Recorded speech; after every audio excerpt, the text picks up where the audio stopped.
Hello అండి. Welcome back to our channel. నేను మీ అశ్విని. ఈరోజు మన వీడియో వచ్చేసి నోటికి కారంగా ఏదైనా తినాలనిపించినా, ఇంట్లో ఉల్లిపాయలతో సహా ఎలాంటి కూరగాయలు లేకపోయినా ఈజీగా అప్పటికప్పుడు చేసుకునే ఒక మంచి కారం చూపిస్తాను.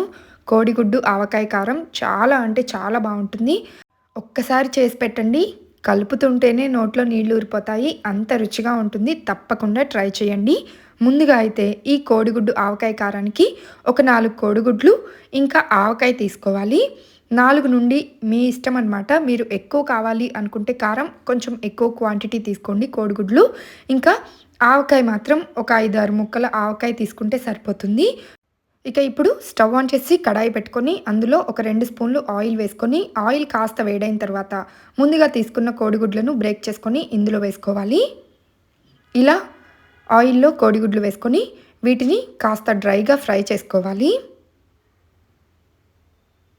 ఇందులో ఇక ఏమీ వేసే పని లేదనమాట. ముందుగా అయితే కోడిగుడ్లను ఇలా డ్రైగా ఫ్రై చేసుకొని తీసుకోవాలి. ఇలా కోడిగుడ్లన్నీ ముక్కలుగా మరీ చిన్న ముక్కలుగా కాకుండా మీడియం సైజ్ ముక్కలుగా ఫ్రై చేసుకొని పొడి పొడిగా వచ్చేంత వరకు కలుపుతూ ఫ్రై చేసుకొని ఈ కోడిగుడ్డు ముక్కలకి సరిపడా ఉప్పు వేసుకోండి.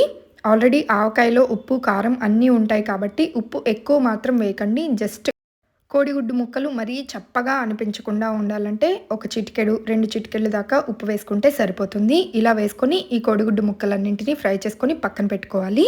నెక్స్ట్ ఇదే ప్యాన్లో ఒక 3 స్పూన్లు దాకా ఆయిల్ వేసుకొని ఆయిల్ కాస్త వేడైన తర్వాత పోపు దినుసులు, ఆవాలు, జీలకర్ర, పప్పులు, ఎండుమిరపకాయలు వేసుకొని వీటిని ఫ్రై చేసుకోవాలి. ఇవి ఇలా చిటపటలాడుతూ ఫ్రై అయిపోయిన తర్వాత ఇందులో కాస్త కరివేపాకు కూడా వేసుకొని ఈ కరివేపాకు కూడా ఫ్రై చేసుకొని ఇప్పుడు ఇందులో ముందుగా తీసుకున్న ఆవకాయ ఉంది కదా, ఆవకాయని వేసుకోండి.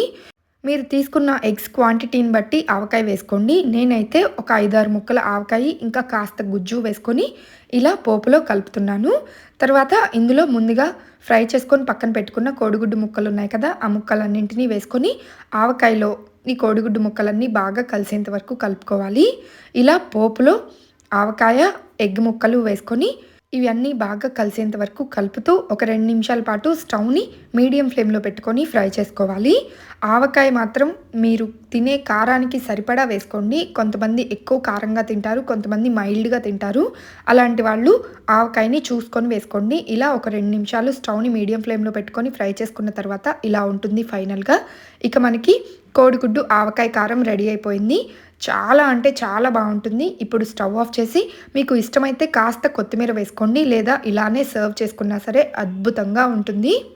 బ్యాచిలర్స్కి, కొత్తగా పెళ్ళైన వాళ్ళకి చాలా అంటే చాలా యూస్ఫుల్ ఈ కోడిగుడ్డు ఆవకాయ కారం. తప్పకుండా ట్రై చేయండి. ఒక్కసారి చేసుకొని తిన్నారంటే మళ్ళీ వదిలిపెట్టరు జీవితంలో, అంత రుచిగా ఉంటుంది. ఈ ఆవకాయ కోడిగుడ్డు కారాన్ని నేనైతే వేడివేడి అన్నంతో సర్వ్ చేసుకున్నాను. మీరు కావాలంటే చపాతీ, దోశలు లాంటి వాటితో అయినా తీసుకోవచ్చు. చూస్తుంటేనే కలర్ఫుల్గా నోట్లో నీళ్లు ఊరిపోతున్నాయి కదా. ఇంకెందుకండి లేట్ చేయటం, మీరు కూడా ఇప్పుడే ట్రై చేసి ఎలా వచ్చిందో కామెంట్స్లో తెలియచేయటం మాత్రం మర్చిపోవద్దు.